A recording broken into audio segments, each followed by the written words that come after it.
اعوذ باللہ من الشیطان اللعین الرجیم بسم اللہ الرحمن الرحیم رب اشرح لی صدری ویسر لی امری واحلل عقدۃ من لسانی یفقهوا قولی ان اللہ وملائکتہ یصلون علی النبی یا ایہا الذین آمنوا صلوا علیہ وسلموا تسلیما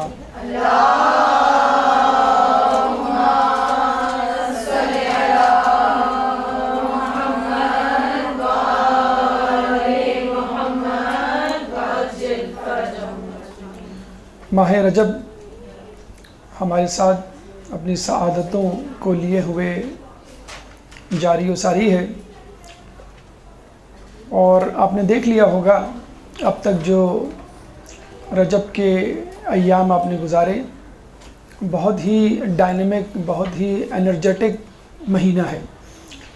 ابھی آپ عمل داؤد سے فارغ ہوئے ہوں گے۔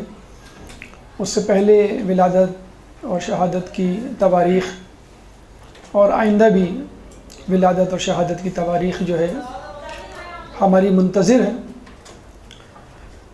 اس مہینے میں یوں تو خوشخبریاں زیادہ ہیں اور غم و حزن کے دن کم ہیں، لیکن بہرحال جو تواریخ شہادت کے حوالے سے، وفات کے حوالے سے اس مہینے میں موجود ہیں، اس میں ایک تاریخ 3 رجب کی امام نقی علیہ السلام کے حوالے سے، اس کے بعد ایک تاریخ جو آج کے دن ہے جناب ابراہیم، وفات کی تاریخ جناب ابراہیم کی، رسول اللہ کے تیسرے صاحبزادے، اور ایک اہم ترین تاریخ 25 رجب جو کہ ہمارے ساتھ میں امام موسیٰ کاظم علیہ السلام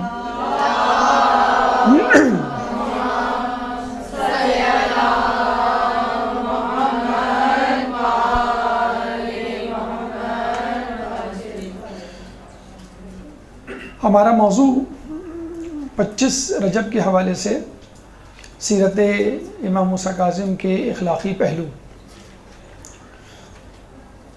اس سے پہلے یہ تذکرہ ہم کرتے چلیں کہ رسول اللہ کی اولادوں میں 3 اولادیں، طاہر، قاسم اور جناب ابراہیم۔ جناب طاہر، جناب قاسم اور جناب ابراہیم 3 اولادیں تھیں، 3 بیٹے تھے۔ جناب طاہر جناب عبداللہ حضرت خدیجہ کے بطن مبارک سے 2 یا 3 سال کی عمر میں انتقال کر گئے مکے میں، جبکہ حضرت ابراہیم مدینے میں 2 یا 3 سال کی عمر میں وفات پا گئے۔ تو رسول اللہ کے تینوں بیٹے بغیر بڑے یعنی نوجوان ہوئے بہت ہی کم عمری میں اس دنیا سے رخصت ہو گئے، اور یوں سمجھ لیجئے کہ اللہ تعالیٰ نے واضح طور پہ اشارہ دے دیا کہ تمہاری نسل تمہارے بیٹوں سے نہیں بلکہ تمہاری بیٹی سے چلے گی۔ اور ہم نے دیکھا کہ اللہ تعالیٰ نے کس طرح دشمنوں کے تیروں کو پلٹا دیا اور ان کے دانتوں کو کھٹا کر دیا، اور جو لوگ رسول اللہ کو ابتر کا طعنہ دیا کرتے تھے وہ خود تاریخ میں ابتر بن کر رہ گئے۔ اس کے بعد ہم دیکھتے ہیں کہ جب جناب سیدہ سے رسول اللہ کی نسل مبارک چلی تو لوگوں نے حد الامکان کوشش کی کہ کسی طرح ان کی نسل کو منقطع کیا جائے اور کسی طرح ان کے خاندان کو آگے نہ بڑھنے دیا جائے، لیکن ہم دیکھتے ہیں کہ پھر بھی نامساعد حالات میں، مشکلات میں، آزمائش میں، مصیبتوں میں اور بہت ہی زحمتوں والے ماحول میں بھی ائمہ نے زندگیاں گزاری اور ان کی نسل جو ہے برقرار رہی۔ یہ بھی ہوا ہے کہ بچپن میں اور کم عمری میں اپنے بچوں کو یعنی امام کو چھوڑ کے گئے اور وہ امامت جو ہے انہوں نے کم سنی میں انجام دی۔ اسی طرح ہمیں ایک نام جو ہے ہمارے ساتھ میں امام کے حوالے سے ہمیں ملتا ہے، ان کی سیرت طیبہ پہ آج ہم روشنی ڈالیں گے اور انشاءاللہ کوشش کریں گے کہ اس سے کچھ موتی اپنی زندگی کے لیے چنیں تاکہ ہماری حیات، ہماری زندگی بھی ہمارے ائمہ کی زندگی کے مطابق اور ان کی پیروی کرتے ہوئے گزرے۔ سب سے پہلے تو ولادت 7 صفر 128 ہجری میں مدینے میں یا مدینے کے قریب ایک علاقے ابوا میں شہادت 25 رجب 183 ہجری، اور یوں آپ کی عمر مبارک 55 سال بنتی ہے، جس میں 35 سال آپ نے امام کے طور پہ بسر کیے، 20 سال اپنے والد کی سرپرستی میں، اور 20 سال کی عمر میں جب آپ کو امامت ملی تو بقیہ 35 سال یعنی 55 سال تک آپ نے دور امامت گزارا۔ والد ہمارے چھٹے امام، امام جعفر صادق علیہ السلام،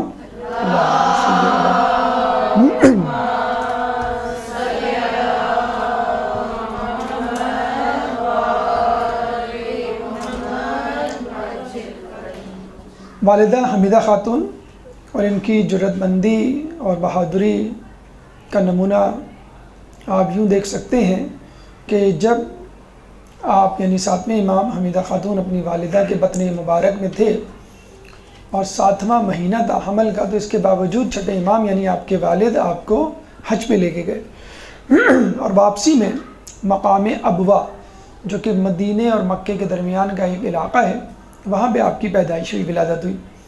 آپ یہ دیکھ سکتے ہیں کہ حمل کے دوران بھی تقریباً 2 مہینے اپنے گھر سے دور رہنا، سفر میں رہنا، حج جیسی مشکل ترین عبادت کو جو کہ مشقت اور محنت سے آراستہ ہے، عبارت ہے، اس کو انجام دینا، اور سفر ہی میں واپسی پر امام کی ولادت ہونا، واقعی ایک بہت جرأت مندانہ فیصلہ ہے، قدم ہے، یا بہت ہی بہادری سے زندگی گزارنے کا ایک ہنر ہے۔ آپ کے بہن بھائیوں میں جو اہم ترین ہمیں شخصیت ملتی ہے وہ جناب اسماعیل کی، جو کہ چھٹے امام کے سب سے بڑے صاحبزادے تھے اور تقوی پرہیزگاری میں بہت آگے تھے، اور لوگوں کو یہ شک ہو چلا تھا کہ شاید چھٹے امام کے بعد امام جو ہیں وہ اسماعیل بنیں گے، لیکن اللہ تعالیٰ کی حجت لوگوں پہ بہت واضح طور پہ آشکار ہوئی، اور خود چھٹے امام کی زندگی میں جناب اسماعیل ان کے بڑے بیٹے کا انتقال ہوا، اور چھٹے امام نے باقاعدہ ان کی میت کو، ان کی جسد خاکی کو، جسد مبارک کو اپنے سامنے رکھ کے لوگوں کو مخاطب کر کے کہا تھا کہ دیکھو جس طرح امامت کے معاملے میں اسماعیل کے حوالے سے حجت اللہ تعالیٰ نے تمام کی ہے، اتنی واضح حجت کبھی تمام نہیں ہوئی، یعنی جس امام کا جو کہ امام ہونے والا ہے اگر اس کا انتقال پہلے ہو جائے تو وہ امام ہو ہی نہیں سکتا، اور یہ تو امام ہونے والے ہی نہیں تھے، امام تو 7ویں امام کو، امام موسیٰ کاظم کو بننا تھا، لیکن پھر بھی لوگوں کو شک تھا، تو جب ان کا انتقال ہوا چھٹے امام کی زندگی میں تو بالکل واضح ہو گیا کہ اگر بننا بھی تھا اگر تو یہ نہیں بن سکے، اور وہاں یہاں تو معاملہ ہی دوسرا تھا کہ بننا ہی نہیں تھا۔ خیر، لیکن جو فتنہ ڈالنے والے تھے اور جو کمزور العقیدہ تھے انہوں نے جو ہے اسماعیل کو، جناب اسماعیل کو اپنا امام سمجھے رکھا، حالانکہ وہ اس تہمت سے بہت دور تھے، حالانکہ متقی پرہیزگار شخص تھے، اور ہمیں یہ روایتوں میں بھی ملتا ہے کہ وہ اکثر سفر میں اپنے والد کے ہمراہ ہوتے تھے، اور نجف اشرف جب انہوں نے سفر کیا تو جناب اسماعیل سے یہ کہا حرم امیر المومنین کے پاس کھڑے ہو کر کہ تم جو ہے امیر المومنین کی زیارت پڑھو۔ جب انہوں نے زیارت ختم کی تو کہا کہ اب تم اپنے جد امام حسین علیہ السلام کی زیارت پڑھو۔ انہوں نے کہا کہ امام حسین تو کربلا میں دفن ہے۔ انہوں نے کہا کہ جب قافلہ اسیروں کا یہاں سے گزر رہا تھا تو ہمارے ایک چاہنے والے نے امام حسین کا سر اقدس امیر المومنین کی قبر مبارک کے قریب دفنا دیا تھا۔ اب وہ راس الحسین نامی جو مقام ہے وہ ابھی بھی حرم امیر المومنین میں موجود ہے، جہاں پہ لوگ امام حسین کی زیارت پڑھتے ہیں۔ تو جناب اسماعیل چھٹے امام کے ساتھ تھے، جناب اسماعیل زیارت متقی اور پرہیزگاری میں بالکل نابغہ روزگار تھے، لیکن لوگوں نے غلط طور پہ ان کو امام مشہور کر دیا، اور پھر یہ انشاءاللہ بھی ہم آگے دیکھیں گے کس طرح کہ ان کی اولاد میں سے ایک شخص نے باقاعدہ امام کو قتل کرنے کی سازش بھی کی، 7ویں امام کو، اسی حسد میں، اور وہ ان کی شہادت کا سبب بھی بنا وہ شخص۔ بہرحال اس کے بعد ہم آگے چلتے ہیں، ولادہ اسم کے حوالے سے آ جائیں۔ آپ کا نام موسیٰ تھا، نہ جانے اللہ تعالیٰ کی کیا حکمت تھی، لیکن جو بظاہر علماء اعلام نے حکمتیں اپنی کتابوں میں درج کی ہیں وہ یہ کہ گویا خدا یہ بتلانا چاہتا تھا کہ ایک موسیٰ نبی تھا، ایک موسیٰ نبیوں میں سے تھا جس کو غضبان کے نام سے قرآن نے یاد کیا ہے، یعنی غصہ کرنے والے، غضب کرنے والے۔ اور آپ نے دیکھا ہوگا جب موسیٰ علیہ السلام کوہ طور سے واپس آئے اور پتہ چلا کہ ہارون علیہ السلام نے جو ہے ان کو ایک بری خبر سنائی کہ بہت سارے لوگ جو ہیں وہ آپ کی تبلیغات کو، آپ کے احکامات کو چھوڑ کر منحرف ہو گئے ہیں اور اب وہ آپ کے خدا پہ اب یقین نہیں رکھتے، انہوں نے بچڑے کو خدا بنا لیا۔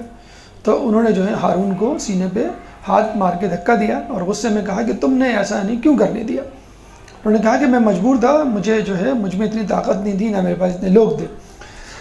بہرحال موسیٰ علیہ السلام کو اللہ تعالیٰ نے قرآن میں غصے والا ایک جسے کہتے ہیں ایگریسو شخصیت کے طور پہ متعارف کروایا ہے، لیکن یہ موسیٰ یعنی ہمارے امام، ساتویں امام موسیٰ کاظم اتنے زیادہ، اللہم صلی علی محمد وعلی محمد،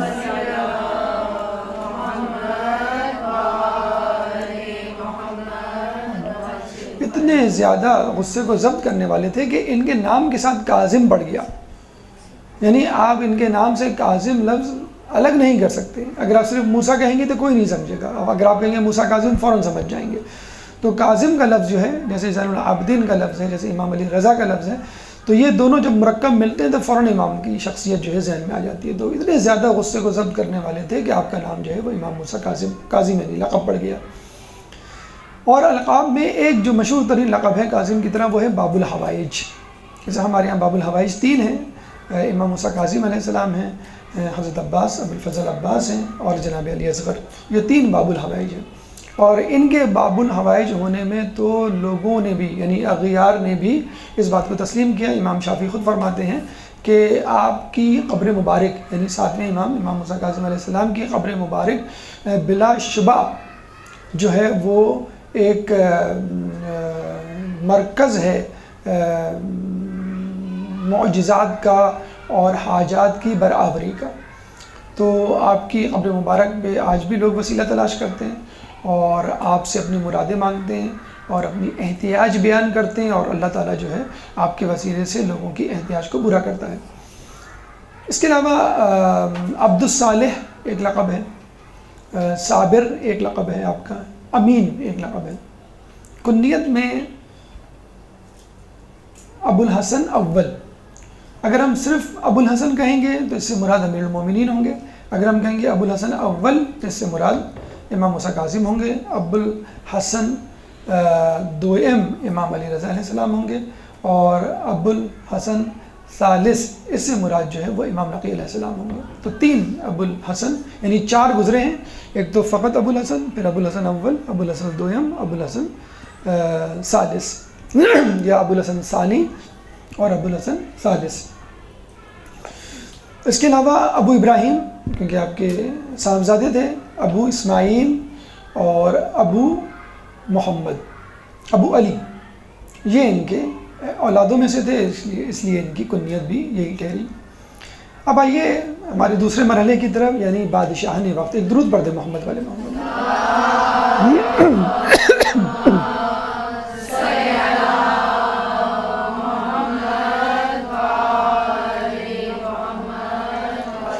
آپ کے دور میں آخری بادشاہ مروانی شاہ کا مروان حمار تھا، انتہائی بے وقوف، انتہائی عیاش اور اتنا زیادہ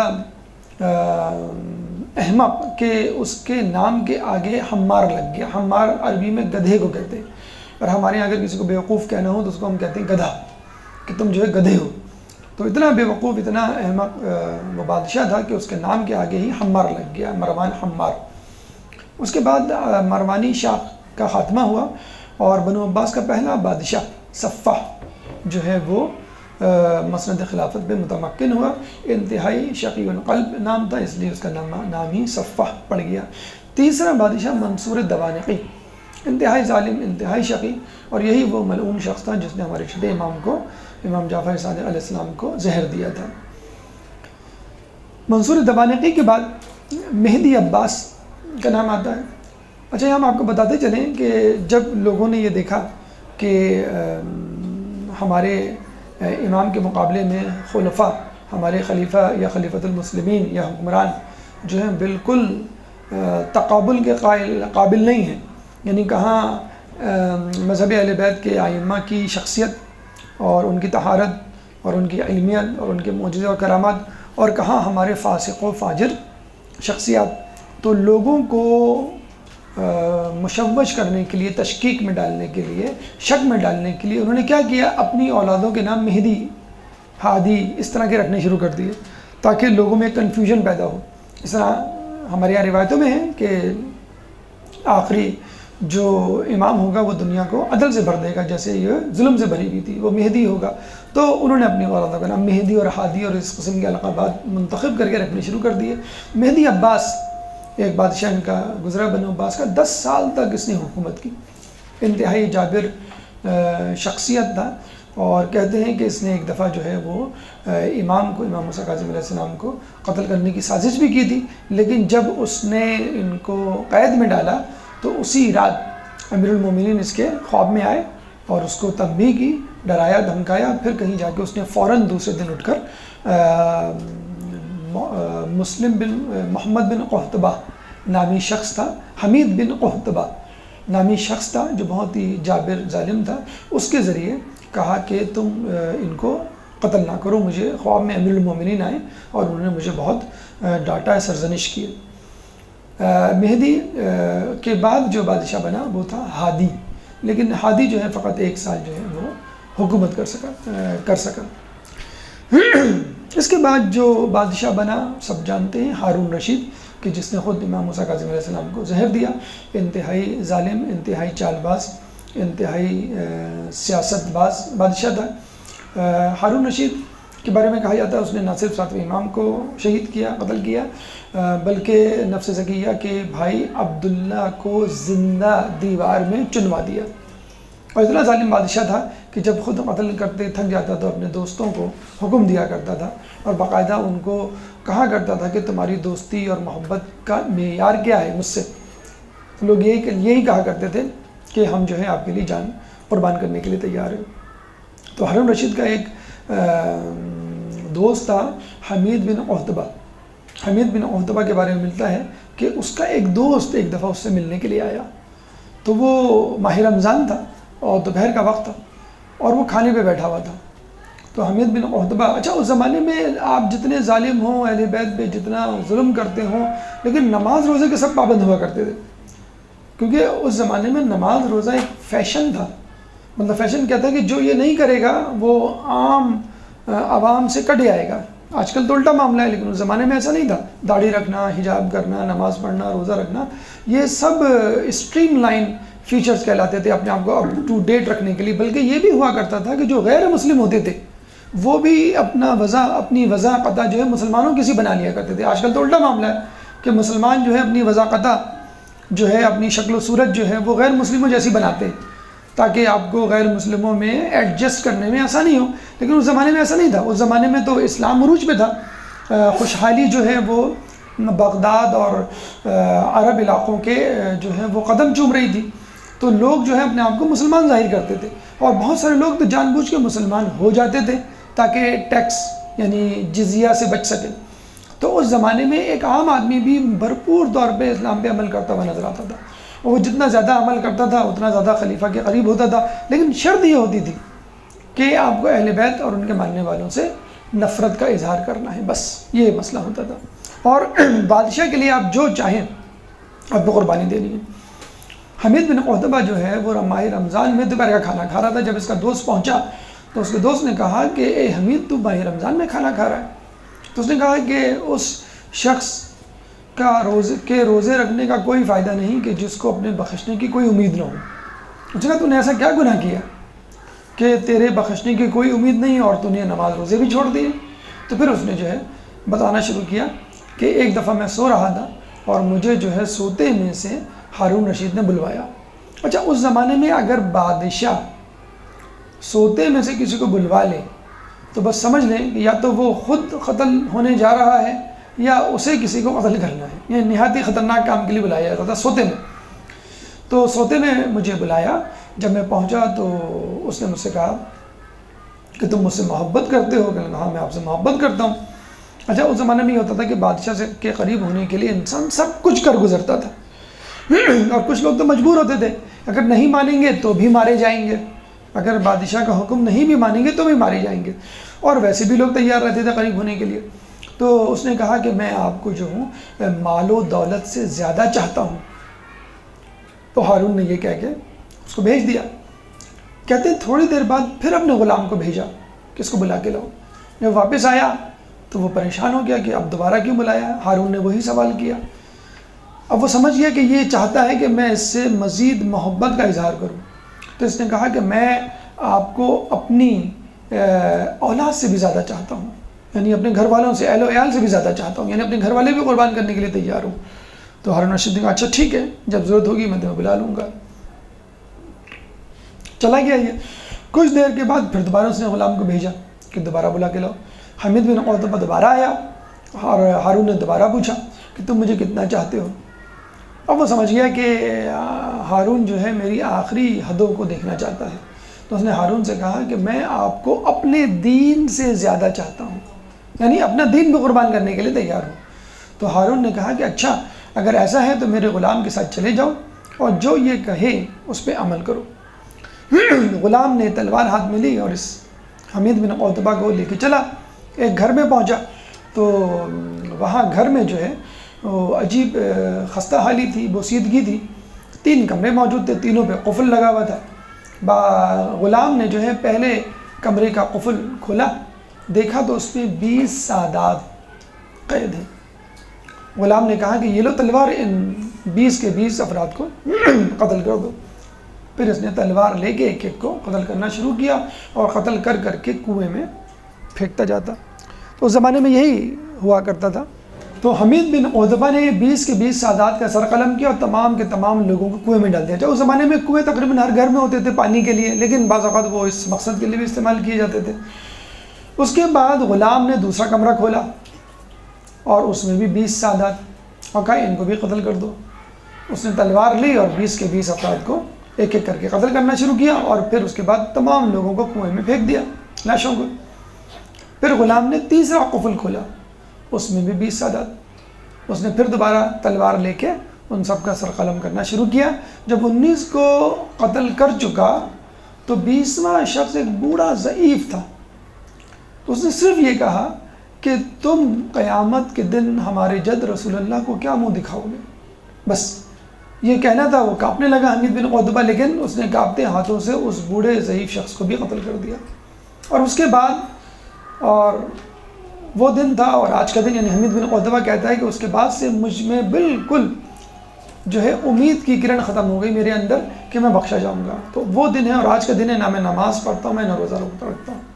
تو یہ وہ حمید بن عتبہ تھا کہ جس نے اپنی آخرت جو ہے برباد کر دی بادشاہ کے لیے، اور اسی کو جو ہے وہ مہدی عباس نے جو ہے وہ حکم دیا تھا اور پھر بعد میں حکم واپس لے لیا تھا۔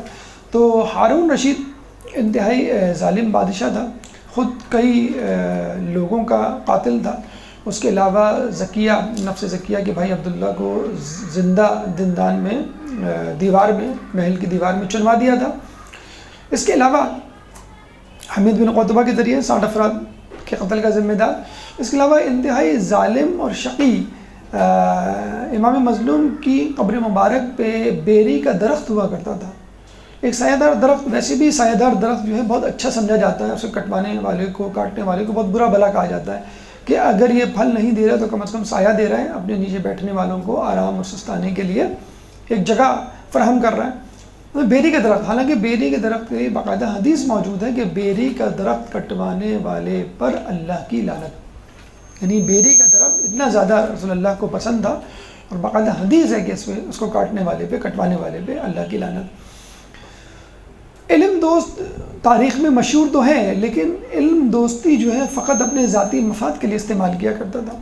اپنی باپ کی مدخولہ کنیز سے جب اس نے نکاح کیا اور لوگوں نے روکا تو اس نے فوراً جو ہے وہ اپنے زر خرید علماء سے جو ہے رابطہ کیا، تو انہوں نے کہا کہ کنیز کی گواہی جو ہے وہ قابل قبول نہیں، تو آپ اسے نکاح کر سکتے۔ اسی طرح ایک کنیز سے بغیر عدت کے جب نکاح کیا، لوگوں نے روکا تو اس نے پھر دوبارہ فتویٰ جو ہے وہ خریدنے کی کوشش کی، تو فتویٰ ملا کہ آپ اس کو اپنے بیٹے کو ہبہ کر دیں اور اپنے بیٹے کو کہیں کہ وہ آپ کو ہبہ کر دیں، ہبہ کرنے کی صورت میں عدت نہیں ہوا کرتی۔ تو یہ طریقہ کار ہوا کرتا تھا اس کا کہ کسی طرح جو ہے اپنے ذاتی مفادات کو پورا کرنے کے لیے لوگوں کو، علماء کو، ان کے فتوے کو استعمال کیا جائے۔ کوشش اس کی پوری ہوا کرتی تھی کہ کسی طرح امام کو، اہل بیت کو، ان کے خانوادے کو گاہے بگاہے لوگوں کے سامنے کسی نہ کسی طریقے سے توہین اور حقارت کا نشانہ بنائے۔ ایک دفعہ امام کے پاس گیا اور امام سے کہنے لگا کہ آپ کیسے کہہ سکتے ہیں کہ رسول اللہ کی نسل جو ہے وہ بی بی سیدہ سے چلی، حالانکہ نسل تو جو ہے وہ مردوں سے، لڑکوں سے، بیٹوں سے چلتی ہے۔ تو آپ نے جواب دیا کہ اگر نسل بیٹوں ہی سے چلا کرتی تو عیسیٰ علیہ السلام اپنی ماں کے وسیلے سے ابراہیم علیہ السلام کی اولاد کیسے ٹھہرے، اور جس طرح عیسیٰ علیہ السلام اپنے ماں کے وسیلے سے اولاد ٹھہرائے جا سکتے ہیں ابراہیم علیہ السلام کی نسل سے، تو ہم بھی جو ہے رسول اللہ کی نسل سے ایک درود پڑھ دیں۔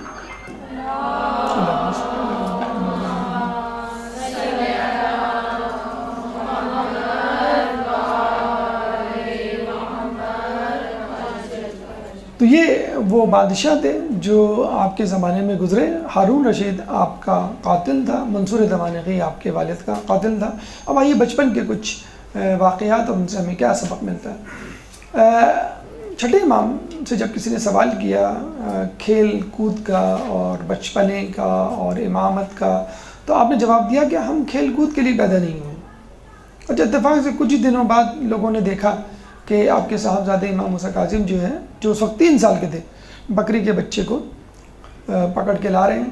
تو لوگوں نے، جو کمزور العقیدہ افراد تھے، ان کو ایک موقع ہاتھ آ گیا کہ بھئی آپ تو کہا کرتے تھے کہ امام جو ہے وہ کھیل کود کے لیے نہیں پیدا ہوئے، آپ کے صاحبزادے کیا کر رہے ہیں؟ تو جب وہ قریب آئے تو پتہ چلا وہ بکری کے بچے کو اشارہ کر رہے ہیں زمین کی طرف کہہ کے کہ تم سجدہ کیوں نہیں کرتی؟ یعنی اگر امام کسی جانور سے کھیل بھی رہا ہے تو دیکھا جائے تو وہ کھیل میں ان کو دین سکھا رہا ہے۔ جیسے ہم بچوں کو کھیل میں میتھمیٹکس کروا رہے ہوتے ہیں، کھیل میں جو ہے ان کو سائنس پڑھا رہے ہوتے ہیں، تو ہمارے امام بھی دیکھا جائے تو لگ رہا ہوتا تھا لہو و لعب اور تفریح میں مشغول ہے، لیکن اس کے ذریعے لوگوں کو دین اور تبلیغات کا جو ہے وہ وسیلہ بنا رہے تھے اس کھیل کو۔ یا یوں کہہ لیجئے اس کھیل میں، اگر اس کو کھیل کہا جائے، وہ بتلانا چاہ رہے تھے کہ ہم تو جانور کا شرک جو ہے وہ برداشت نہیں کر سکتے، تو انسانوں کے اندر شرک کیوں کر برداشت کریں گے؟ جب ہم چاہتے ہیں کہ جانور تک جو ہے اللہ کے حضور سجدہ کرے، تو ہم یہ بھی چاہیں گے ہمارے چاہنے والے اور مسلمان اور مومنین جو ہیں وہ بھی اللہ کو سجدہ کریں۔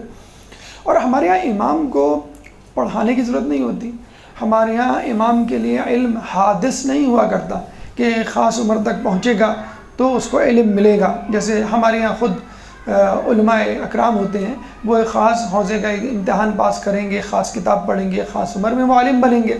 تو ہمارے ائمہ کے لیے نہیں ہوتے، ان کے یہاں جو علم ہوتا ہے وہ علم لدنی ہوتا ہے، اللہ کی طرف سے الہام کردہ ہوتا ہے، ان کو کسی سے پڑھنے لکھنے سیکھنے کی ضرورت نہیں ہوتی۔ تو یہ بھی بحث عبث ہے کہ وہ جوانی میں علم حاصل کریں گے، ادھیڑ میں یا بچپن میں، وہ ہمیشہ سے عالم ہوتے ہیں۔ چنانچہ ان کی عمر فقط 5 سال تھی کہ جب جو ہے 5ویں اور چھٹے امام کے شاگرد امام ابو حنیفہ آئے اور آپ سے، یعنی چھٹے امام سے مسئلہ جبر و تقدیر، مسئلہ جبر و تفویض پوچھا، جس کا تذکرہ ہم نے پہلے بھی کیا تھا۔ جبر یعنی زندگی مکمل طور پہ کمپلشن ہے، ایک جبر ہے، مجبوری ہے، آپ کچھ نہیں کر سکتے، اور تفویض کیا ہے؟ آپ کو آزادی ہے، آپ جو چاہیں کریں، کوئی آپ کو نہیں روک سکتا، خدا نخواستہ خدا بھی نہیں روک سکتا، خدا نخواستہ آپ کی تقدیر بھی آپ کو نہیں روک سکتی۔ تو امام نے یہ کہا تھا لا جبرا ولا تفویض ولیکن امرا بین الامرین، کہ زندگی نہ تو جبر ہے اور نہ ہی تفویض ہے، یہ تو ان دونوں کے درمیان کی چیز ہے۔ تو یہی جواب جو ہے ہمارے ساتویں امام موسیٰ کاظم علیہ السلام نے بھی دیا، فقط ان کی عمر اس وقت 5 سال تھی، یعنی اس سے پہلے کہ چھٹے امام اس سوال کا جواب دیتے، ساتویں امام نے جو اس وقت 5 سال کی عمر کے تھے جواب دیا۔ تو لوگوں کو بتلا دیا کہ ہماری فہم و فراست 3 سال اور 5 سال میں بھی وہی ہے کہ جو لوگوں کی ایک بڑی عمر زانو تلمس طے کرنے کے بعد بھی نہیں ہوتی۔ اسی طرح امام ابو حنیفہ ہی نے آپ سے ایک دفعہ سوال کیا، جب وہ نماز پڑھ رہے تھے ایسی جگہ پہ جہاں لوگ آگے سے آگے آ جا رہے تھے، تو آپ سے سوال کیا کہ آپ ایسی جگہ نماز کیوں پڑھ رہے ہیں جہاں لوگ آ جا رہے ہیں، آپ کے اور اللہ کے درمیان ایک رابطہ ہے وہ منقطع ہو رہا ہے، وہ ٹوٹ رہا ہے، وہ کمزور پڑ رہا ہے۔ تو انہوں نے کہا امام کا اشارہ جو ہے وہ قرآن کی آیت کی طرح تھے کہ انا نحن اقرب حبل الورید، کہ ہم جو ہے تمہاری رگے جان سے بھی زیادہ، کیروٹیڈ آرٹری جسے کہتے ہیں، رگے جان سے بھی زیادہ قریب ہیں۔ تو امام نے کہا کہ جب میرا خدا میری رگے جان سے بھی زیادہ قریب ہے تو کوئی شخص میرے اور خدا کے درمیان کیسے حائل ہو سکتا ہے؟ تو ہماری امام کی نمازوں میں نہ تو کوئی خارجی انسان حائل ہو سکتا ہے، نہ ہی کوئی خارجی تیر۔ آپ نے دیکھا تھا نا کہ امام امیر المومنین کو جب تیر لگا تھا اور نکالنے لگے تھے تو انہوں نے کہا کہ ابھی نہ نکالو، مجھے نماز پڑھنے دو۔ جب نماز پڑھنی شروع کی اور جب تیر نکالا گیا ان کو پتہ بھی نہ چلا۔ تو اس کا مطلب ہے کہ خارجی امور ہمارے چوتھے امام سے ہمیں ملتا ہے پانچویں امام سے، کہ جب وہ نماز پڑھنے کھڑے ہوئے تو دیکھا جو ہے وہاں پہ ان کا بیٹا جو ہے وہ جل رہا ہے اور امام کو پتہ بھی نہیں چلا۔ اسی طرح گھر میں ایک دفعہ بیٹا جو ہے کنویں میں گرا ہوا ہے، اسی طرح گھر میں آگ لگی تو ان کو اس کا بھی ہوش نہیں تھا۔ تو جب امام یا کوئی شخص اللہ سے قریب ہوتا ہے تو اس کو دنیا و ما فیہا کی کوئی خبر نہیں ہوتی۔ امام کے بچپن کے تیور دیکھ کر، یعنی جیسے ہم کہتے ہیں نا کہ بھئی یہ بچہ جو ہے بڑا ہو کے سائنسدان بنے گا، یہ بچہ جو ہے وہ بڑا ہو کے ڈاکٹر بنے گا یا انجینئر بنے گا یا فلاسفر بنے گا، کیونکہ بچپن سے کچھ نشانیاں، کچھ علامات ظاہر ہو جاتی ہیں۔ تو اسی طرح امام کو دیکھ کے اس زمانے کے لوگ پہچان گئے تھے کہ یہ بہت دور رس اور دانشور قسم کی شخصیت بننے والے ہیں۔ تو بادشاہ کو بھی احساس ہو گیا تھا کہ جو 3 سال میں بکری کو سجدہ کرنے کا کہے، جو 5 سال میں جبر و تفویض کا مسئلے کو حل کرے، جو بچپنے میں جو ہے اپنے آپ کو اور اللہ تعالیٰ کو اتنا قریب تر کر دے اپنے آپ کو اللہ تعالیٰ سے کہ کوئی اور اس کے درمیان حائل نہ ہو سکے، تو یقیناً یہ بڑا ہو کر اتنی اہم شخصیت بن سکتا ہے کہ لوگ اس کے ارد گرد جمع ہو جائیں، ہو سکتا ہے خود یہ ہماری خلافت میں رکاوٹ بن جائے، چنانچہ اس کو گرفتار کر لیا جائے، اس کو قتل کر دیا جائے۔ تو جیسے ہی ہمارے چھٹے امام کا انتقال ہوتا ہے، ان کی شہادت ہوتی ہے، فوراً بادشاہ مدینہ کے حاکم سلیمان کو کہتا ہے کہ اس بچے کو گرفتار کر کے لیا۔ نہیں، بلکہ یہ نہیں کہتا ہے، وہ یہ کہتا ہے کہ چھٹے امام کا جو وصی ہے اس کو گرفتار کر کے لیا، یعنی ان کا جو جانشین ہے یا ان کے بعد جو ہے جن کو انہوں نے اپنے امور تفویض کیے ہیں اس کو پکڑ کے لیا ہو۔ تو ظاہر سی بات ہے اس زمانے میں یہی ہوا کرتا تھا کہ جو بیٹا ہوا کرتا تھا اس کو امور تفویض کیے جاتے تھے، اور امام نے بتلا بھی دیا تھا کہ ہمارا امام جو ہے وہ شہادت سے پہلے بتلا دیا کرتا ہے کہ میرے بعد امام کون ہوگا۔ تو لوگوں نے کہا کہ آپ ان کی وصیت پڑھ لیں، جس کو بھی انہوں نے وصی بنایا ہوگا وہ جو ہے آپ اس کو گرفتار کر کے لے جائیں اگر آپ سمجھتے ہیں وہ آپ کی راہ میں رکاوٹ بننے والا ہے۔ تو جب وصیت کھولی گئی تو پتہ چلا کہ ہمارے چھٹے امام نے اپنے بعد اپنے امور کا نگران 5 لوگوں کو بنایا تھا، جس میں سب سے پہلا نام کس کا تھا؟ خود منصور دوانقی کا تھا، منصور دوانقی کا تھا، جس نے قتل کروایا تھا چھٹے امام کو۔ پہلا نام منصور دوانقی کا تھا، اور وہ کس طرح اپنے آپ کو قتل کر لے۔ پھر دوسرا نام سلیمان حاکم مدینہ، جو خود جو گرفتار کرنے کے لیے آیا تھا، جو حاکم مدینہ تھا، اس کا نام تھا، وہ اس کو کیسے قتل کروا دے۔ پھر تیسرا نام ابو الافتح، جو ان کے بیٹے تھے چھٹے امام کے، ان کا تھا۔ پھر امام موسیٰ کاظم علیہ السلام کا نام تھا 5واں، اور چوتھا، اور پھر چھٹا جو ہے وہ نام تھا حمیدہ خاتون، ان کی والدہ کا۔ تو 5 لوگوں کو، اب 5 لوگ بھی امام نے اس طرح اس ویرائٹی سے، اس ورسٹیلٹی سے جمع کیے تھے کہ وہ سب کو نہیں قتل کر سکتا تھا۔ مطلب ایک عورت کو قتل کرنا بڑی عجیب سی بات ہے عرب معاشرے میں، کسی عورت سے دشمنی نکالنا، پھر خود اپنے آپ کو قتل کرنا، پھر اپنے گورنر کو قتل کرنا، تو وہ عجیب جو ہے وہ گڑبڑا گیا اور پریشان ہو گیا، اور امام کی ذہانت کی داد دیے بغیر نہیں رہ سکا، اور پھر اس نے جو ہے وہ 7ویں امام کو گرفتار کرنے کا ارادہ جو ہے وہ ترک کر دیا۔ ایک درود پڑھ دے محمد علیہ محمد۔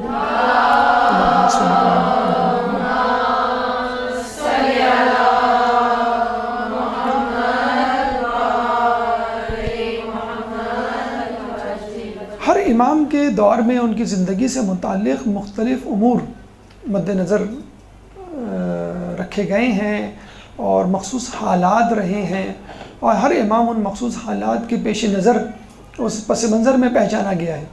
تو جب بھی ہمارے 7ویں امام کا تذکرہ آتا ہے تو سب سے زیادہ جو چیز یا مصیبت یا آزمائش ان کی ہمیں ملتی ہے تاریخ کی کتابوں میں اور ہماری نظروں کے سامنے ہمارے ذہن میں اجاگر ہوتی ہے، سب سے پہلی اور اہم ترین مصیبت، اور وہ کیا تھی؟ گرفتاری، اسیری، زندان میں قید ہونا۔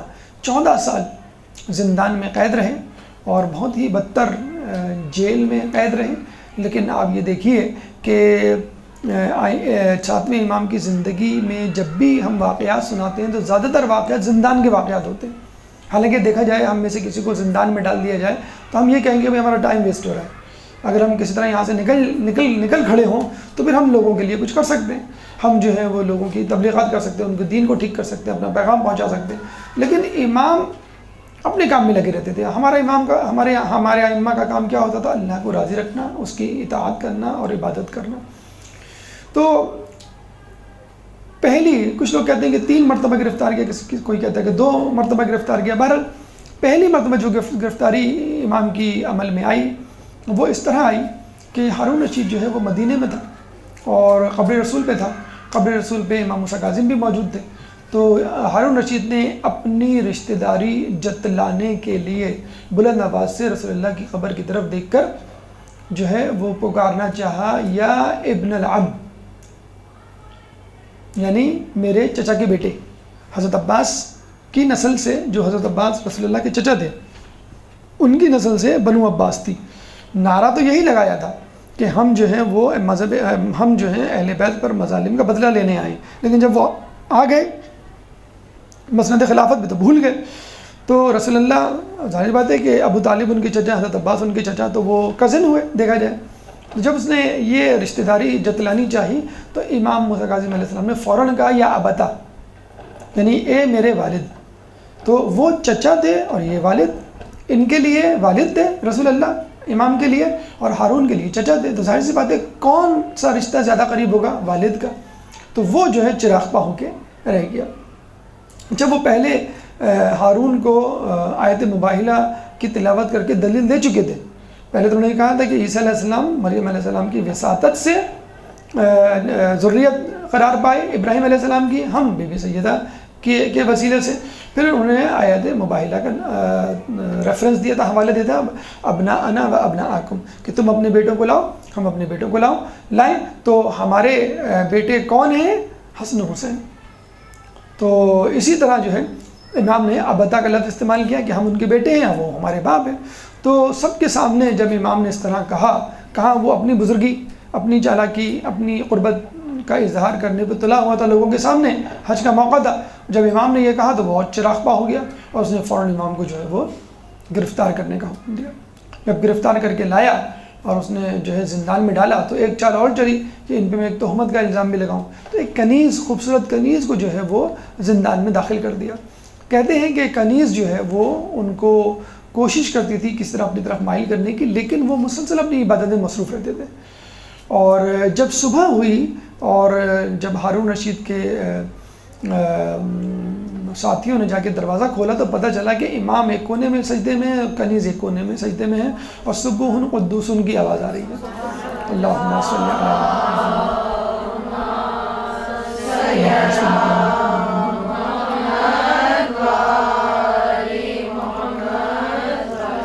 کہتے ہیں ہارون نے جب کنیز کو طلب کیا اور اس سے پوچھا کہ میں نے تو تجھے امام کو ورغلانے کے لیے بھیجا تھا، تو خود جو ہے وہ امام کے طریقے پر آ گئی۔ تو اس کنیز نے کہا میں کیا کروں کہ جب میں گئی اور میں نے امام کی طرف دیکھا تو امام کے پیچھے ان کے پس منظر میں مجھے باغات نظر آئے، باغات میں بہت ساری خوبصورت عورتیں نظر آئیں، اور انہوں نے مجھ سے برملا کہا کہ تو یہاں سے چلی جا، ہم ان کی خدمت کے لیے کافی ہیں۔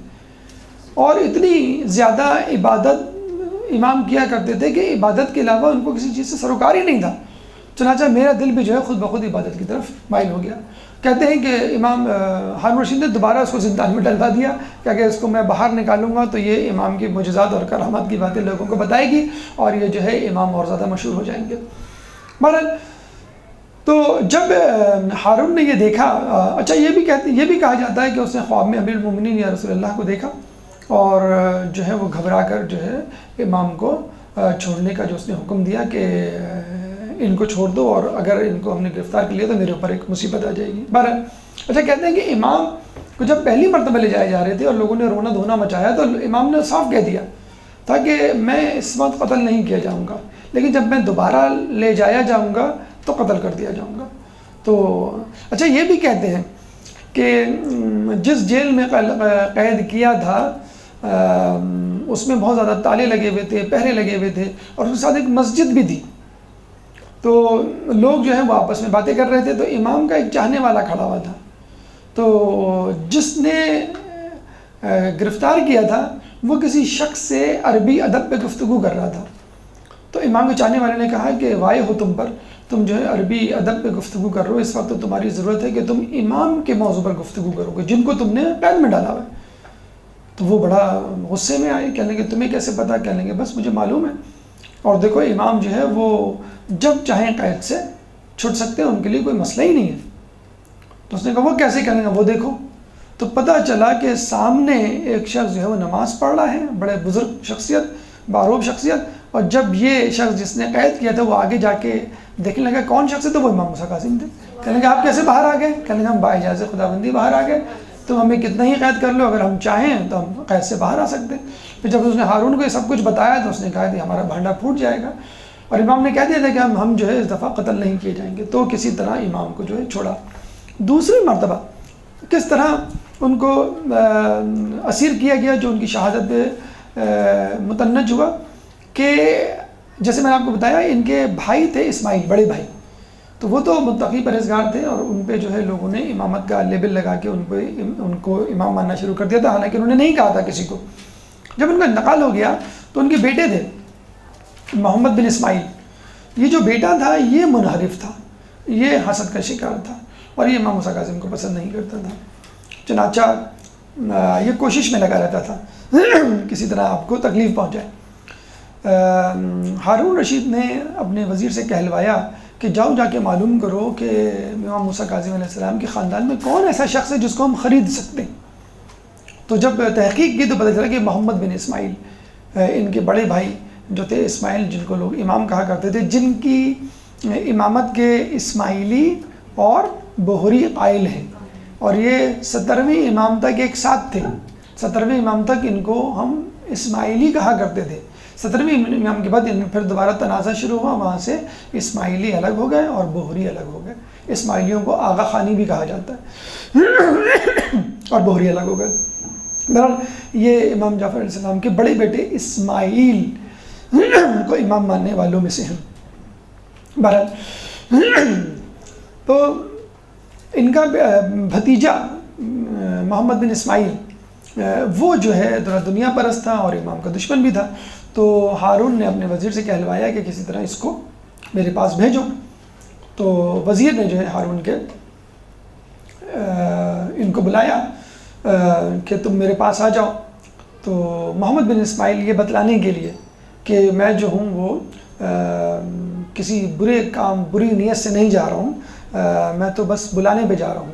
تو یہ امام کے پاس آیا اور کہنے لگا امام مجھے جو ہے وہ بغداد طلب کیا ہے، بادشاہ کے وزیر نے بلایا ہے اور یہ کہا ہے کہ بادشاہ تم سے ملنا چاہتا ہے۔ تو امام جو ہے وہ ارادہ بھاپ گئے۔ تو امام نے فوراً جو ہے وہ 400 درہم منگوائے اور اس کے ہاتھ میں رکھے۔ پھر اس کے بعد 400 درہم منگائے، پھر 400، 3 مرتبہ درہموں کی تھیلیاں اور کچھ دینار بھی دیے۔ امام موسیٰ کاظم علیہ السلام کے بارے میں کہا جاتا ہے کہ اگر کوئی شخص امام کے پاس جاتا اور امام کچھ دیتے اور پھر وہ کہیں اور کسی سے مانگتا ہوا نظر آتا تو لوگ کہتے کہ ارے عجیب شخص ہے کہ تجھ کو تو امام موسیٰ کاظم نے دیا ہے، اس کے بعد بھی لوگوں سے مانگ رہا ہے۔ اتنا زیادہ لوگوں کو وہ عطا کیا کرتے تھے۔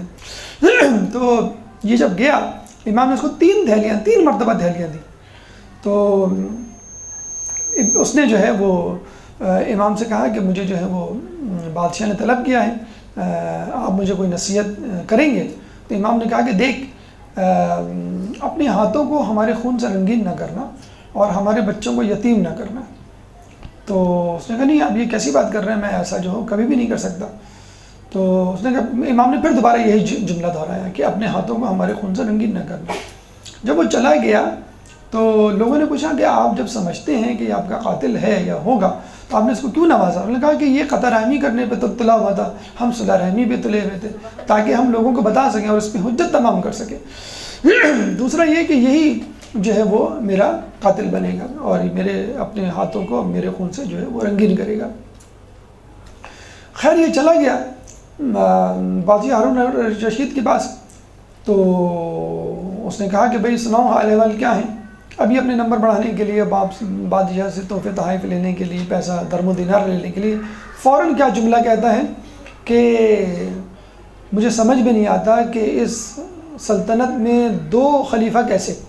کیا مطلب؟ کہنے ایک آپ خلیفہ ہیں جن کے پاس بغداد اور آس پاس کے علاقوں کا خراج آتا ہے، اور ایک امام موسیٰ کاظم بھی خلیفہ ہیں، ان کے پاس بھی خراج آتا ہے، یعنی خمس، زکوٰۃ، عطیات، تحفے تحائف امام کو جو ہم بھیجتے ہیں تو اس زمانے میں بھیجتے تھے تو ان کے پاس آتا تھا۔ اور دوسری بات یہ ہے کہ مجھے تو لگتا ہے کہ وہ خلیفہ ہیں، تم نہیں ہو۔ تو وہ سمجھ گیا اور اس کو گواہی بھی مل گئی۔ اس نے فوراً حکم دیا کہ محمد بن اسماعیل کو 2 لاکھ درہم دیے جائیں، 2 لاکھ دینار دیے جائیں، 2 لاکھ دینار۔ اور یہ کہہ کے وہ چلا گیا۔ تو اس کا غلام جو ہے وہ 2 لاکھ دینار لینے کے لیے محل روانہ ہو گیا۔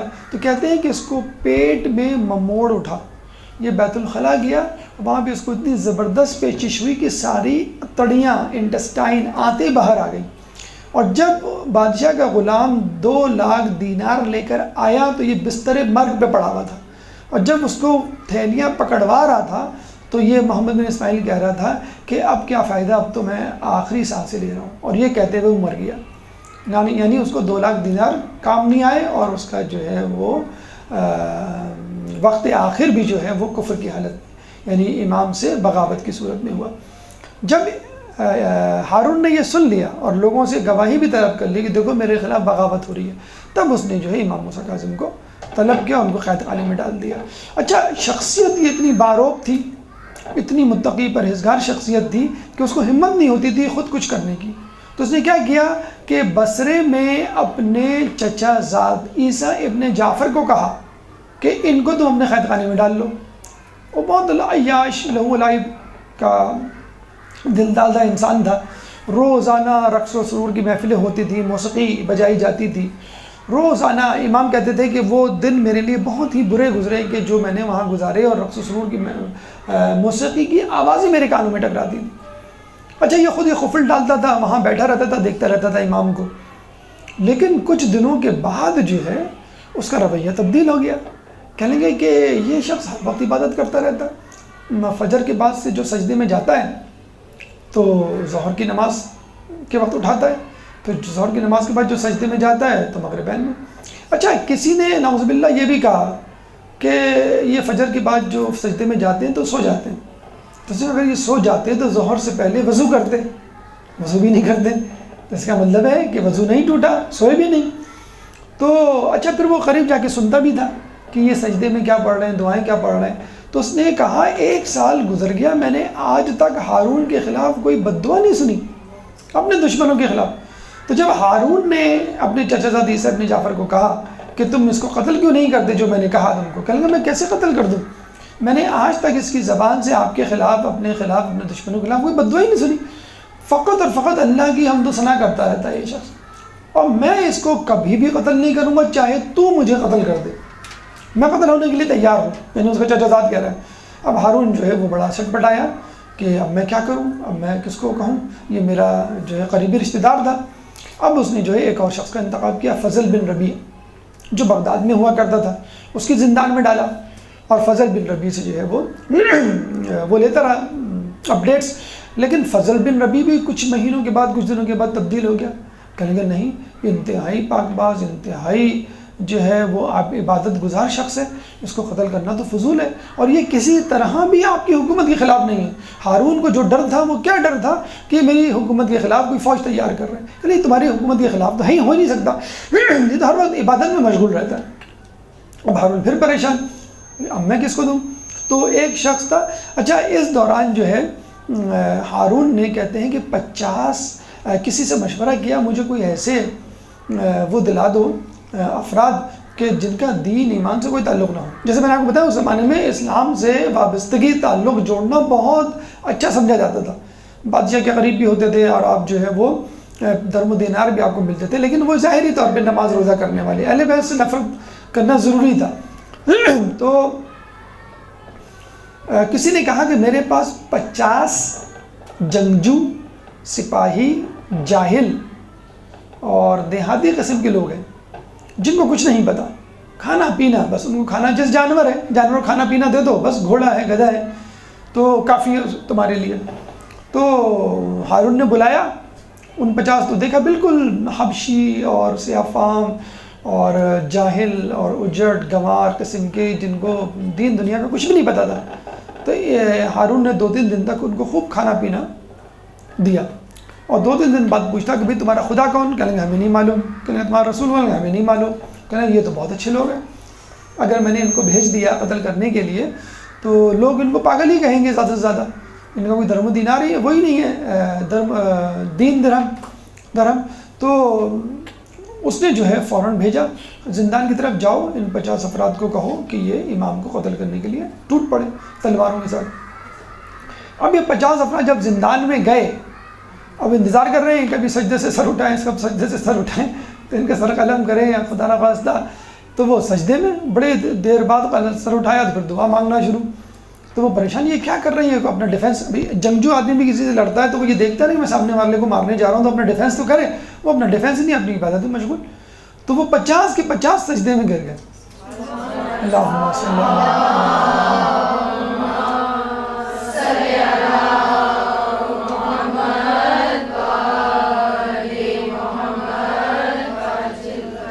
یہاں جو ہے پھر اس کی حکمت عملی جو ہے وہ فیل ہو گئی۔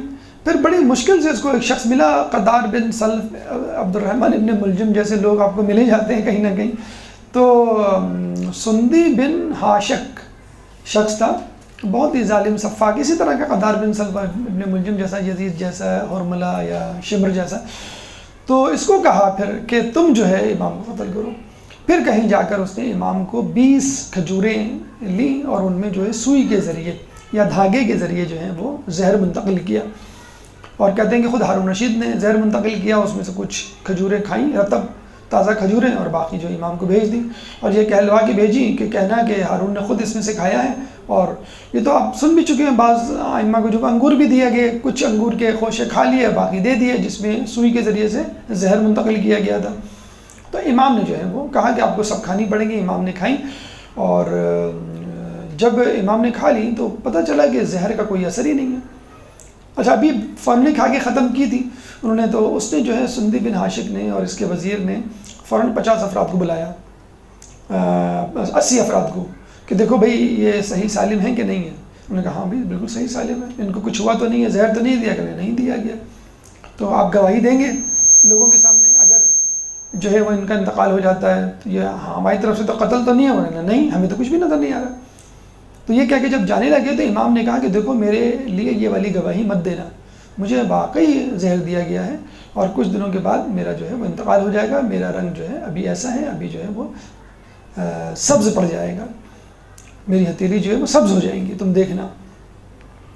تو پھر لوگوں نے دیکھا کہ ان کی ہتھیلی واقعی سبز ہوئی۔ ادھر سندی بن ہاشک جو ہے وہ پھر بھی ایک شچ و پنج میں تھا کہ پتہ نہیں امام نے کھجوریں کھائی ہیں کہ نہیں کھائی ہیں، پتہ نہیں ان کا انتقال ہوگا کہ نہیں، یہ مریں گے نہیں، وغیرہ وغیرہ۔ تو اس ظالم ملعون نے کیا کیا، ایک چادر لی اور امام کو اس میں لٹا دیا، اور چادر کو دونوں طرف سے لپیٹنا شروع کیا، جیسے ہم گیلے تولیے کو کسی کپڑے میں ڈال کے لپیٹتے ہیں، دونوں طرف سے ٹوسٹ کرتے ہیں تاکہ وہ پانی جذب ہو جائے۔ دوسرا امام کے جسد خاکی کو اس نے، امام کے جسم مبارک کو اس چادر میں لپیٹ کے موڑنا شروع کیا دونوں طرف سے، کہ امام کو تکلیف اس حد تک ہو کہ ان کا دم گھٹ جائے، ان کا سانس رک جائے، اور ساتھ ہی ساتھ جسم پر کوئی نشان بھی نہ آئے۔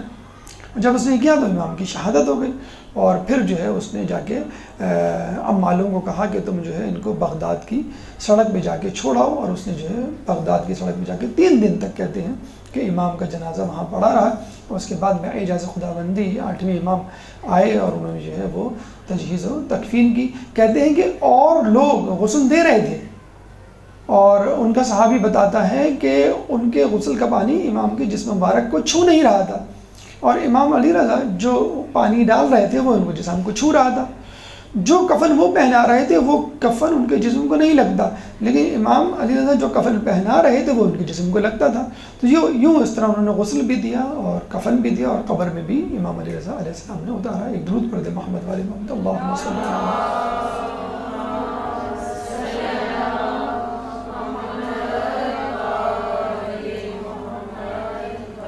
آپ کی اولادوں میں ویسے تو یہ ملتا ہے کہ 18 لڑکے اور 19 لڑکیاں تھیں. جو مشہور ترین اولاد ہے وہ ہمارے 8ویں امام علی رضا علیہ السلام ہیں، اور ایک بی بی معصومہ قم کا آپ نے نام سنا ہوگا، جو 1 سال کی جدائی کے بعد اپنے بھائی امام علی رضا علیہ السلام کی تلاش میں گئی تھی خراسان، اور رستے میں جو ہے بیمار پڑ گئیں. اس کے بعد ان کو قم لایا گیا اور 17 دن کے اندر ان کا جو ہے وہ انتقال ہو گیا. جب انتقال ہوا تو ان کو دفنانے کا مسئلہ درپیش ہوا. ایک بزرگ آگے بڑھے دفنانے کے لیے، تو ایک دم سے دیکھا کہ 2 گھڑ سوار کہیں دور سے آئے ہیں اور انہوں نے جو ہے بی بی معصومہ قم کو دفنا دیا ہے. ان کے اصحاب میں جو ہمیں نام ملتے ہیں وہ علی بن یقطین کے ملتے ہیں، صفوان بن جمال کے ملتے ہیں، ایک بشر حافی اور ایک جو ہے بہلول دانا. علی بن یقطین کو باقاعدہ طور پہ انہوں نے اجازت دی تھی کہ تم بادشاہ کی جو ہے وہ وزارت کو سنبھالو اور اپنے چاہنے والوں کو، مذہب اہل بیت پہ چلنے والوں کو جو ہے وہ امداد پہنچاؤ اور ان کی مدد کرو. تو علی بن یقطین نے آپ کی جسے کہتے ہیں کہ سرپرستی میں اس عہدے کو قبول کیا، اور جب ان کی مخبری ہوئی کہ علی بن یقطین جو ہے امام کا ساتھی ہے، تو باقاعدہ جو ہے بادشاہ نے پروگرام بنایا کہ کسی طرح میں چھپ کر ان کا وضو چیک کروں گا، کیونکہ نماز تو وہ سب کے ساتھ پڑھتے تھے، وہ تقیہ میں پڑھ سکتے لیکن وضو تو اکیلے میں کرتا ہے. تو اتفاق سے امام نے اسی دن ان کو غیر شیعہ طریقے سے وضو کرنے کا کہا تھا، یعنی پاؤں کو دھونے کا حکم دیا تھا. اسی دن بادشاہ نے جب دیکھا تو بادشاہ نے کہا بھائی یہ تو ہماری عقیدے کے ہیں، اور پھر جو ہے بادشاہ نے جس وزیر نے چغلی کی تھی اس کو جو ہے پھانسی پہ لٹکا دیا تھا. صفوان بن جمال اونٹوں کو کرائے پہ دیتے تھے، بہت زیادہ جسے کہہ لیں آج کل جیسے رینٹ اے کار جیسے ہوتا ہے، بڑے اچھے ان کے اونٹ تھے کہ بادشاہ تک لیا کرتا تھا.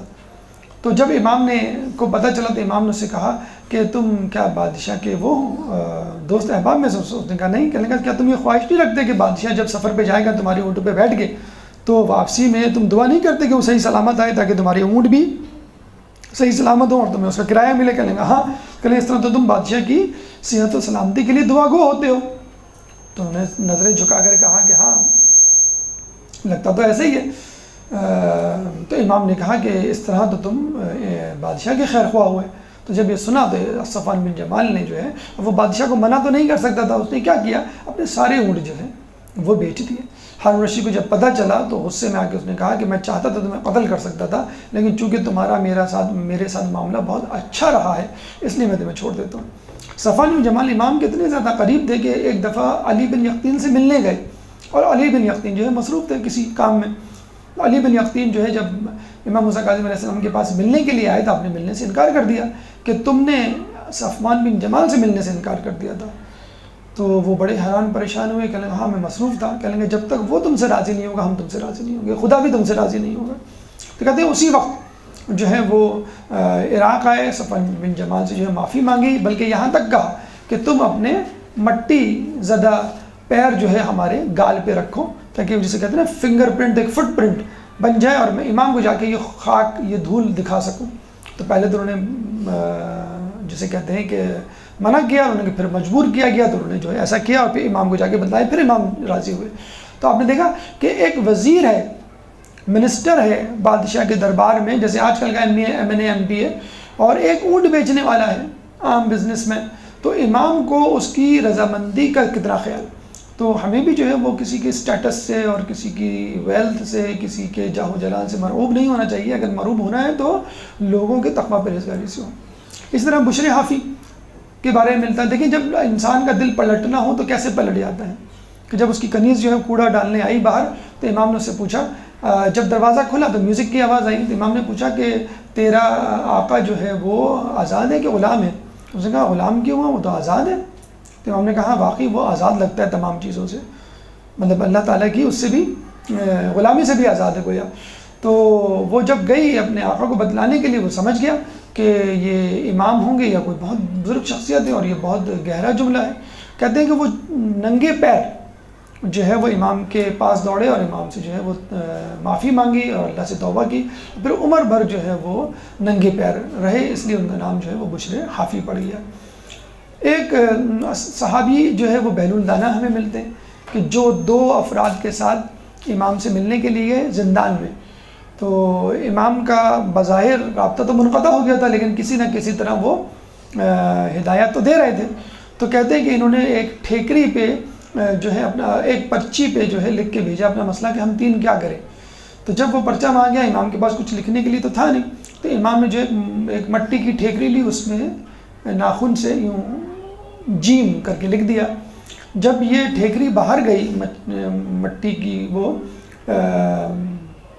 کنکری یا ٹھیکری کہہ لیں جو کچی مٹی کلے کی بنتی ہے، تو اس میں جیم لکھا ہوا تھا. تو ایک شخص نے یہ سمجھا امام کا مطلب ہے جلا وطن جیم سے، تو میں اپنے ملک کو چھوڑ کے چلا جاتا ہوں. وہ اپنے ملک کو چھوڑ کے چلا گیا. یعنی ہمارے مسائل کا حل، شیعوں پہ جو مظالم ہو رہے ہیں اس کا کیا حل ہے، یہ پوچھنے کے لیے انہوں نے اپنا پرچہ اندر پھینکا تھا زندان میں. امام کے پاس تھا نہیں، تو ٹھیکری پہ جیم لکھ دیا. تو جلا وطن اپنے ملک کو چھوڑ کے چلا گیا. دوسرے نے یہ کہا نہیں، اس کا مطلب ہے جبل یعنی پہاڑ. تو وہ دنیا یعنی شہر کو چھوڑ کے پہاڑ پہ چلا گیا اور ہمیشہ کے لیے روپوش ہو گیا اور عابد و زاہد بن گیا، وہیں پہ رہنے لگا، عبادت کرنے لگا. بہلول دانہ نے جیم سے مطلب لیا جنو، یعنی اپنے آپ کو مجنو ظاہر کرو. تو بس اس وقت سے لے کر مرتے دم تک بہلول دانہ نے، حالانکہ کہا جاتا ہارون رشید کا کزن تھا، یہ کزن تھے، امزاد تھے، لیکن اپنے آپ کو جو ہے پاگل اور دیوانہ جو ہے ظاہر کیا کرتے تھے اور لوگوں کو آخر وقت تک شک میں تو رکھا، لیکن آخر وقت تک یقین نہیں ہونے دیا کہ میں جو ہوں وہ دانشور ہوں یا اہل بیت کا جو ہوں وہ ماننے والا ہوں. یعنی اتنی زیادہ فہم و فراست عروج پہ تھی کہ ایک دفعہ بازار میں بیٹھے ہوئے تو کسی نے پوچھا کہ بہلول کیا کر رہے ہو؟ تو انہوں نے کہا کہ میں خدا اور بندے میں مصالحت کروا رہا ہوں. تو کسی نے کہا کہ کیا کچھ نتیجہ نکلا؟ کہنے کہ نہیں. کہنے کیوں؟ کہنے اس لیے نہیں نکلا کہ خدا تو راضی ہے، بندہ راضی نہیں ہے. پھر کچھ دنوں کے بعد بہلول کو قبرستان میں دیکھا. کہا بہلول کیا کر رہے ہو؟ کہنے کہ خدا اور بندے میں مصالحت کروا رہا ہوں. تو کہا کچھ نتیجہ نکلا؟ تو بہلول نے کہا کہ کوئی نتیجہ نہیں نکلا. پوچھنے والے نے پوچھا کیوں؟ کہیں گے اس لیے کہ بندہ تو راضی ہے، اب خدا راضی نہیں ہے. تو ہمیں اگر خدا کو راضی کرنا ہے تو مرنے سے پہلے راضی کر لیں، ورنہ مرنے کے بعد ہم تو راضی کریں گے لیکن خدا جو ہے کبھی بھی راضی نہیں ہوگا. یہ تمام گزارشات مختصر طور پہ، اجمالی طور پہ سیرت امام موسیٰ کاظم علیہ السلام کی آپ کے سامنے پیش کی گئی. اللہ تعالیٰ سے دعا ہے کہ ہمیں امام کی سیرت پہ چلنے کی توفیق عطا فرما، ان کے نقش قدم پر چلنے کی توفیق عطا فرما، اور ہمیں قیامت کے دن اہل بیت کی شفاعت سے بہرہ مند فرما، امام کے ظہور میں تعجیل فرما، اور ہمیں ان کے انصار و اعوان میں شامل فرما. وآخر دعوانا الحمد للہ رب العالمین. برحمتك يا أرحم الراحمين، وصلى الله على محمد وآله الطاهرين.